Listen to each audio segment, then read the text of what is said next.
Way back when I was just a little bitty boy living in a box under the stairs of the corner of a basement of a house half a block down the street from Jerry's bait shop. You know the place. Well, anyway, back then life was going swell and everything was just peachy! Except, of course, for the undeniable fact that every single morning, my mother would make me a big old bowl of sauerkraut for breakfast. The big bowl of sauerkraut! Every single morning it was driving me crazy. I said to my mom, "Hey, Mom, what's up with all the sauerkraut?" And my dear sweet mother, she just looked at me like a cow looks at an oncoming train. And she leaned right down next to me. And she said, "It's good for you!" And then she tied me into a wall and stuck a funnel in my mouth and force-fed me nothing but sauerkraut till I was 26 and a half years old.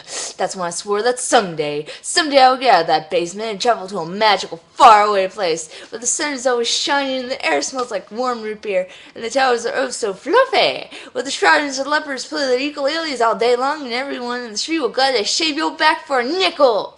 Waka waka doo doo. Yeah, let me tell you people, it wasn't long at all before my dream came true, because the very next day a local radio station had this contest to see who correctly gets the number of molecules on Leonard Nimoy's butt. I was off by 3, but I still won the grand prize. That's where I had a first-class one-way ticket to Albuquerque. Albuquerque. You know, I'd never been on a real airplane before, but I gotta tell you, it was really great.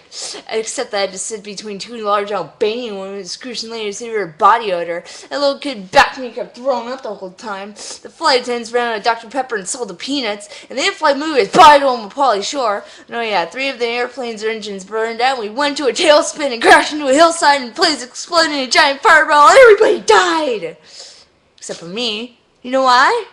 'Cause I had my tray table up, and my seat back in the full upright position, had my tray table up, and my seat back in the full upright position, had my tray table up, and my seat back in the full upright position. So I crawled from the twisted burning wreckage. I crawled on my hands and knees for 3 full days, dragging along a big leather suitcase and my garment bag and my tenor saxophone, my 12-pound bowling ball, and my lucky autographed glow-in-the-dark snorkel. But finally I arrived at the world-famous Alburquerque Holiday Inn, where the towels are oh so fluffy. You can eat your soup right out of the ashtrays if you wanna. It's okay, they're clean. Well, I checked in my room and I turned down the AC and I turned on the Spectrovision. I'm just about to eat that little chocolate mint on my pillow that I love so very, very much, when suddenly there's a knock on the door. Well, now who could that be? I say, "Who is it?" No answer. "Who is it?" There's no answer. "Who is it?" They're not saying anything. So finally I go over and I open up the door, and just as I suspected, it's some big fat hermaphrodite with a flock of seagulls haircut and only one nostril.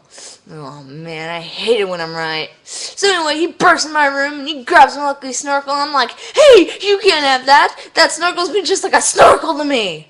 He's like, "Tough." I'm like, "Give it." He's like, "Make me." And I'm like, "Okay." So I grabbed his leg and he grabbed my esophagus and I bit off his ear and he chewed off my eyebrows and I took it out of his appendix and he gave me like colonic irrigation. Yes, indeed, you better believe it. But somehow in the middle of it all, the phone got knocked off the hook. And 20 seconds later, I heard a familiar voice. And you know what it said? I'll tell you what it said. It said, "If you'd like to make a call, please hang up and try again. If you need help, hang up and then dial your operator. If you'd like to make a call, please hang up and try again. If you need help, hang up and then dial your operator in Albuquerque. Albuquerque." Well, he takes away my lucky snorkel. I made a solemn vow right then and there that I would not rest. I would not sleep for an instant until the one-nostril man was brought to justice. But first, I decided to buy some donuts. So I got in my car and I drove over to the donut shop and I walked in up to the guy behind the counter. He says, "Yeah, what do you want?" I said, "You got any glazed donuts?" He said, "No, we're out of glazed donuts." I said, "Well, you got any jelly donuts?" He said, "No, we're out of jelly donuts." I said, well, you got any Bavarian cream-filled donuts? He said, no, we're out of Bavarian cream-filled donuts. I said, you got any cinnamon rolls? He said, no, we're out of cinnamon rolls. I said, you got any apple fritters? He says, no, we're out of apple fritters. I said, you got any maple bars? He said, no, we're out of maple bars. I said, you got any Halle Berry donuts? He said, no, we're out of Halle Berry donuts. I said, you got any bear claws? He said, wait a minute. No, we're out of bear claws. Well, so in that case, what do you have? He says, all I got right now is this box of 12 starving crazed weasels. Oh, man, I hate it when I'm right. So anyway, I take the box of donuts and... Okay, next.